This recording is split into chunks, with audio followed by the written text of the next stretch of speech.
Assalamualaikum warahmatullahi wabarakatuh. Hamdan wa syukran lillah. Wassalatu wassalamu ala rasulillah wa ala alihi wa sahbihi wa mawalah amma ba'du. Para pemirsa yang dirahmati Allah subhanahu wa ta'ala, dalam kesempatan ini saya Ahmad Fudoli akan menyampaikan sebuah paparan terkait dengan konsep dasar sejarah perkembangan studi Islam dari awal hingga modern. Dalam sejarah panjang studi Islam dari awal hingga era modern, Islam adalah agama yang memiliki sejarah panjang dan kaya, yang dimulai sejak 1400 tahun yang lalu dengan wahyu pertama yang diterima Nabi Muhammad SAW di Gua Hira. Sejak saat itu, Islam tidak hanya berkembang sebagai agama, akan tetapi juga menjadi kekuatan budaya, kekuatan intelektual, sosial, bahkan politik yang memengaruhi banyak bagian dunia.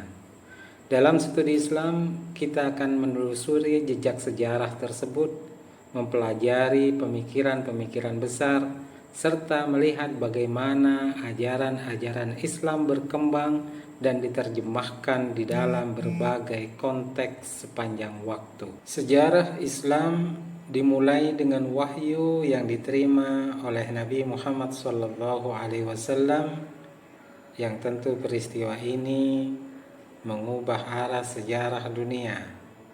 Pada periode awal ini Islam berkembang dan tidak hanya sebagai agama baru, akan tetapi juga sebagai gerakan sosial dan spiritual yang memengaruhi masyarakat Arab dan sekitarnya. Tokoh-tokoh penting di dalam era ini tentunya tokoh utamanya adalah Nabi Muhammad SAW, yang merupakan sosok pertama kali yang menerima wahyu dan menyampaikan pesan Islam kepada umat manusia. Kemudian tokoh berikutnya adalah para sahabat seperti Abu Bakar, Umar bin Khattab, Utsman bin Affan, dan Ali bin Abi Thalib, yang merupakan generasi pertama yang menyaksikan wahyu dan mendukung penyebaran agama Islam. Dalam periode ini, Al-Quran sebagai kitab suci Islam dikumpulkan dan disusun, sedangkan hadis atau perkataan dan tindakan Nabi Muhammad dijadikan sumber kedua di dalam ajaran Islam. Perkembangan pesat Islam mengarah pada pembentukan khilafah yang pertama, yakni khilafah Rasyidah, yang melibatkan pemimpin-pemimpin besar yang tidak hanya memperluas wilayah kekuasaan, akan tetapi mau juga memperkenalkan berbagai dasar ajaran agama dan tata sosial Islam. Pemirsa yang dirahmati Allah Subhanahu wa ta'ala, pada periode klasik atau yang dikenal dengan sebuah periode penajaman pemikiran dan perkembangan ilmu Islam, tentu pada periode ini setelah masa khilafah Umayyah dan Abbasiyah, dunia Islam memasuki fase keemasan intelektual yang sangat penting dalam sejarah peradaban. Di masa kekuasaan Abbasiyah, Baghdad menjadi pusat intelektual dan budaya dunia, di mana banyak rumah-rumah kebijaksanaan atau yang kita kenal dengan Baitul Hikmah banyak didirikan, dan beragam ilmu berkembang dengan pesat. Filsafat, ilmu astronom, matematika, serta ilmu kedokteran, dan tentu saja ilmu tafsir, ilmu hadis, serta fikih mengalami kemajuan yang sangat luar biasa. Tokoh-tokoh penting pada periode ini misalnya seperti Imam Abu Hanifah, pendiri madhab Hanafi di dalam fikih, Imam Malik, pendiri madhab Maliki, Imam Syafi'i, pendiri madhab Syafi'i, Imam Ahmad bin Hambal, pendiri madhab Imam Hambali. Al-Ghazali, seorang filosof dan teolog yang memadukan pemikiran rasional dengan spiritualitas dalam karyanya seperti kitab Ihya Ulumuddin.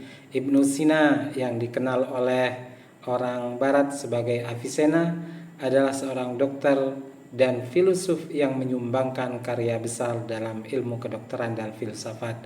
Ibnu Rus, seorang ahli atau filosof, komentator yang mendalami pemikiran Aristoteles.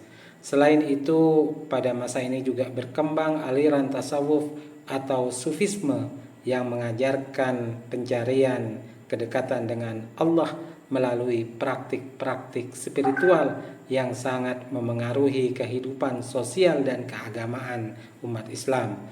Sufisme ini lahir sebagai reaksi terhadap materialisme dan kekuasaan dunia, serta sebagai cara untuk lebih mendalam dalam penghayatan agama.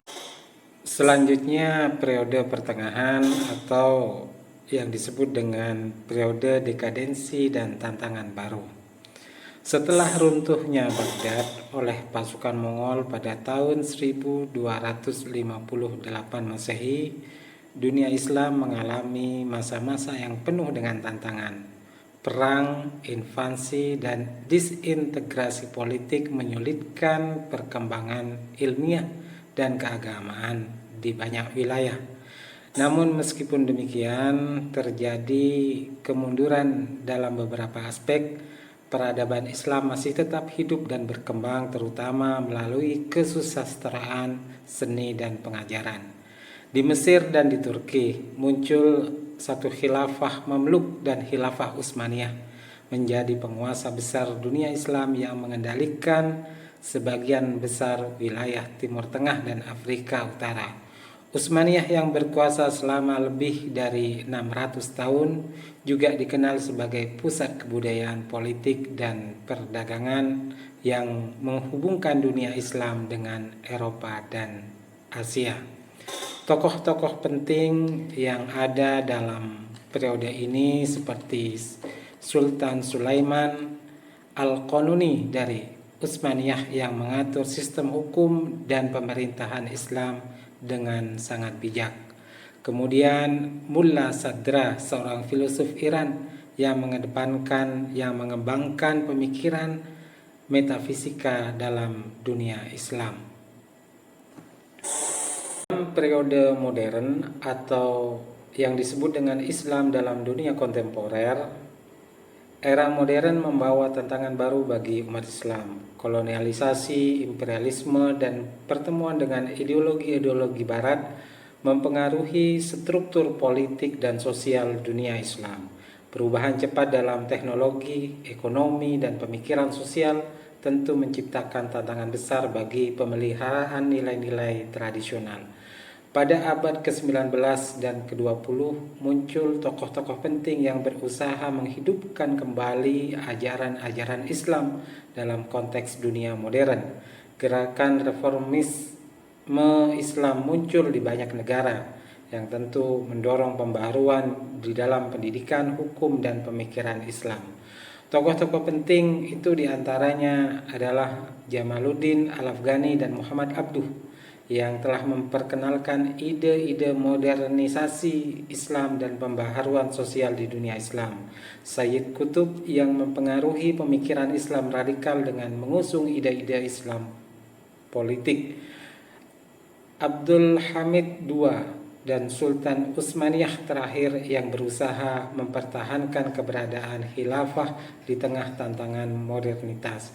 Selain itu, dunia Islam juga dihadapkan pada fenomena globalisasi yang mengubah cara umat Islam untuk berinteraksi dengan dunia luar. Isu-isu sosial, politik, ekonomi, dan agama terus berkembang dengan kompleksitas yang semakin tinggi, dan umat Islam di berbagai belahan dunia berusaha untuk meresponnya dengan cara yang relevan dengan ajaran Islam. Pemirsa yang dirahmati Allah Subhanahu wa Ta'ala, di abad ke-21, studi Islam menghadapi tantangan yang sangat besar, termasuk gerakan Islam modern yang berusaha mengatasi ekstremisme, radikalisme, serta gerakan fundamentalis yang mendesak penerapan hukum Islam secara ketat.